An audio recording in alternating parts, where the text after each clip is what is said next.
Dans notre famille, on l'a vécu plusieurs fois. Dans l'année. Dans l'année, on a eu plusieurs décès. À chaque fois, on était bloqués, on ne pouvait pas voyager. Et voilà, on a le sentiment d'une grande injustice parce qu'on fait tout ce qu'il faut. Quels sont les drames qui se sont joués derrière la très propre et pratique fermeture du ciel par les autorités israéliennes? Cette fermeture est-elle vouée à s'éterniser? On en parle tout de suite dans Pas d'amalgame.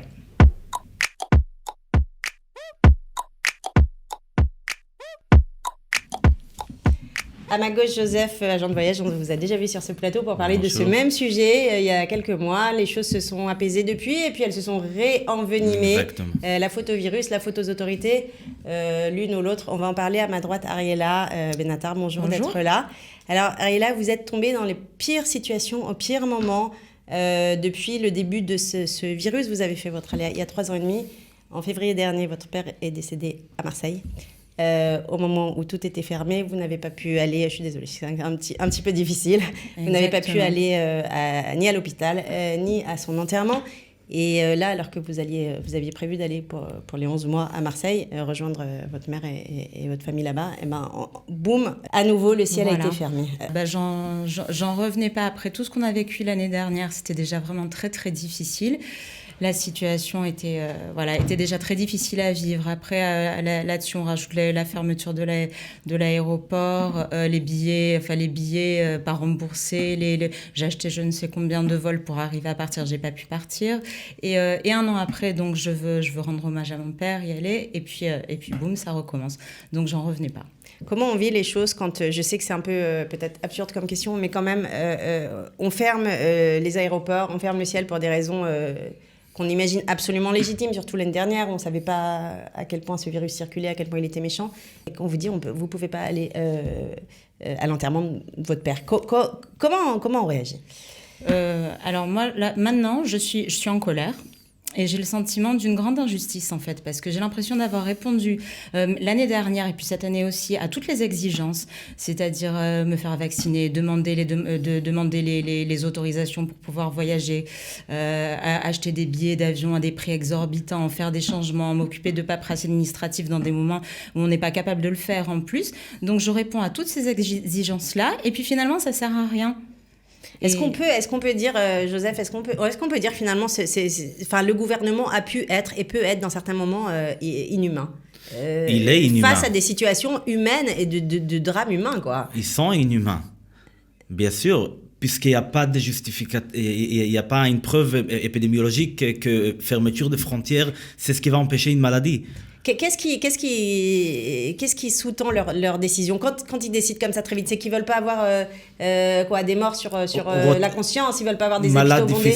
Ils préfèrent faire de la prévention, ils préfèrent rassurer leurs arrières. D'abord, ils ferment pour retarder une propagation ou l'arrivée d'un autre variant. Ils savent qu'ils ne peuvent pas l'empêcher, donc ils vont fermer d'un coup afin de le retarder. Et ils ont peur des malades difficiles. Ils ont toujours peur de malades difficiles et puis ils voient que, je pense que c'est la 4e vague ou la 5e, je ne sais plus, et il n'y a pas vraiment de temps de malades difficiles. Les hôpitaux, voilà quoi. Donc, ils ne sont pas abondés. Alors là, vous aviez prévu là de repartir pour les 11 mois. Hein. Je devais être en France là. Vous deviez être en France, boum, à cause de ce variant Omicron dont on dit que finalement il n'est pas si méchant, rebelote. Donc ça recommence. Non, oui, voilà, on rigole, mais c'est pas rigolo du tout. Je me sens vraiment, je le vis très mal. Je me sens vraiment mal là, depuis qu'ils ont refermé. Voilà, je suis en colère et je suis en colère non seulement par rapport à ma situation personnelle, mais en plus parce que j'ai l'impression que le gouvernement fait pas. Alors, vous auriez pu, en fait, c'est ce qu'on disait tout à l'heure en discutant, vous auriez pu faire des demandes parce que quand il y a un décès, quand il y a des choses comme ça, a priori, ça marche, sauf que c'est quand même des paperasses et que dans ces moments-là, on n'est pas forcément en état de... Et puis, ils ne traitent pas les demandes. Ils traitent pas les... Il y a 10 000 demandes, ils ont peut-être traité 1000 et quelques. Et les gens doivent partir pour des enterrements, pour des naissances, pour toutes les causes, mais ils ne les acceptent pas. Et c'est ça le côté inhumain. Joseph, vous avez perdu votre beau-père il y a exactement à peu près au même moment où des 11 mois Oui, juste au moment il y a 3 semaines et demie où ils ont fermé aux touristes. J'ai perdu mon beau-père, ma belle famille est en France. Et j'ai posé vous avez perdu votre beau-père en Israël. En Israël. Ses enfants, une partie de ses enfants, ils sont en France. et certains n'ont pas pu venir. À Ces l'enterrement. enfants, à l'enterrement. Ils ont pas pu venir à l'enterrement. Comment ils ont réagi? C'était catastrophique. Oui, je comprends d'autant plus parce que moi, je voudrais préciser qu'en plus, cette situation-là, dans notre famille, on l'a vécue plusieurs fois. Dans l'année. Dans l'année, on a eu plusieurs décès. À chaque fois, on était bloqués, on ne pouvait pas voyager. Et voilà, on a le sentiment d'une grande injustice parce qu'on fait tout ce qu'il faut pour pouvoir quand même aller voyager. C'est des raisons qui sont graves, qui sont importantes. Et on a l'impression que c'est toujours les gens, quoi, les personnes lambda comme moi qui empâtissent et de tous les côtés, quoi. C'est la double peine. Alors on peut pas aller faire ce qu'il faut, on peut pas voyager. On dépense des sommes folles pour des billets d'avion que pour des voyages. On n'est pas forcément remboursé. Voilà, on n'est pas remboursé. Donc voilà, c'est là-dessus. Parce que c'est ça en fait. Et on est remboursé que si l'avion ne vole pas. Et là, en l'occurrence, les avions volent malgré la fermeture du ciel parce qu'il y a toujours des gens qui ont des dérogations et ils peuvent voler pour 10 personnes et du coup les autres sont pas remboursés. C'est ça qui se passe. Ils sont pas remboursés, mais ils peuvent décaler le vol. Dans des compagnies régulières, ils peuvent décaler le vol et c'est ce qu'on a fait. Pour le coup, les gens, ils ont avancé leur départ. Quand ils ont su que ça allait fermer. Moi, je sens que c'est un peu différent d'autres fois. Parce que les autres fois, quand ils disaient rouge, les gens avaient peur. Non, on part pas, on a peur. Et là, non. Maintenant, les gens, ils veulent contourner, quoi. Et là, les gens, ils veulent partir. Ils non. De nous, on va aussi, on veut partir. profiter du système. Ils nous ont demandé qu'on se vaccine. On s'est vacciné. On a fait des vaccins, on a fait tout ce qu'il faut. Et puis, malgré tout, on ne peut pas voyager. On n'est pas libre. Donc les gens perdent confiance, les gens n'ont plus confiance. Donc chacun joue sa carte, quoi. Mais il y a quand même des bidous de retour pour les vaccinés aujourd'hui. Bien sûr, pour tous ceux qui rentrent. Les conditions de retour, elles sont tellement compliquées que c'est dissuasif, quoi. Alors qu'au départ, effectivement, on se vaccine aussi pour pouvoir voyager, pour pas être en bidou de retour. Et puis on a des bidous incroyables, surtout si on voyage, c'est pas avec un enfant, par exemple, comme ça aurait dû être mon cas, qui est pas vacciné. Donc du coup, ça rallonge le bidou d'encore une semaine. Enfin, ça devient des conditions impossibles à tenir. A priori, ça devrait se calmer assez rapidement. Il y a eu un recours devant la Cour suprême des professionnels du tourisme, des agents de voyage. On aurait peut-être dû commencer par cette bonne nouvelle, des guides touristiques, devant la Cour suprême qui, a priori, devrait leur donner gain de cause. Et le ciel devrait réouvrir, on espère, dans les premiers jours de janvier. Oui, exactement. Donc, les unions des agents de voyage et les guides touristiques et les hôtels ont fait appel à la Cour suprême.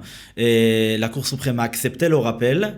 Ils ont demandé des explications de l'État, justifications. Pourquoi est-ce que vous fermez les frontières? Ils ont répondu en 160 pages. Ça n'a pas satisfait la Cour suprême. Et là, ils ont dit on va faire une autre réunion, une autre audience. Et l'État se stresse à cause de cette audience. Ils savent qu'ils vont perdre. Et donc, le conseiller de l'État, et on commence à dire à Bennett, il faut ouvrir les frontières. Et c'est assez intéressant, parenthèse politique, parce que Bennett, quand il était candidat, il était plutôt en mode Netanyahou exagère, il faut laisser absolument ouvert. Et alors là, quoi, c'est le pouvoir qui change. Il a écrit dans son livre, et avait dans les infos à la télé, ils ont cité ce qu'il a écrit dans le livre, que fermeture des ciels ne peut pas empêcher une propagation de virus. Qu'est-ce qui s'est passé selon vous qui suivez ça avec intérêt? C'est quoi? C'est quand on est au pouvoir, Non, que moi je pense que quand on n'est pas au pouvoir, on n'est pas exposé à d'autres choses que peut-être ni moi ni vous on est exposé. Du coup, on sait plus et on a peur. Et il n'y a pas de justification puisque sa femme et ses enfants, ils ont quand même passé 10 jours superbes aux Maldives. Et juste au moment où le ciel fermait, ses enfants ils partent aux Maldives. Il faut savoir. Voilà. Et c'est ça, moi, qui me donne le sentiment d'une grande injustice, c'est que par exemple l'année dernière, on était vraiment bloqué pour des conditions, pour des raisons graves. J'ai pas pu voyager, puis 2 mois après, même pas, tout le monde est parti en vacances à Dubaï. Donc moi, ça m'a scotché, quoi.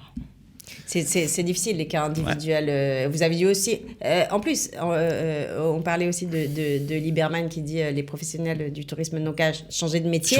C'était pas juste une boutade. Vous avez reçu des vraies propositions pour changer. Bien sûr, ils nous ont dit... le mitvé a été... Le mitvé a dit que... Je ne sais pas comment on dit le mitvé, mais... Comment on dit mitvé ? Je sais pas. C'est-à-dire qu'ils disent il faut changer de métier. On vous paye dans les 10 000 shekels tous les mois. Après une autre prime, changer de métier. Ils ne croient plus au tourisme.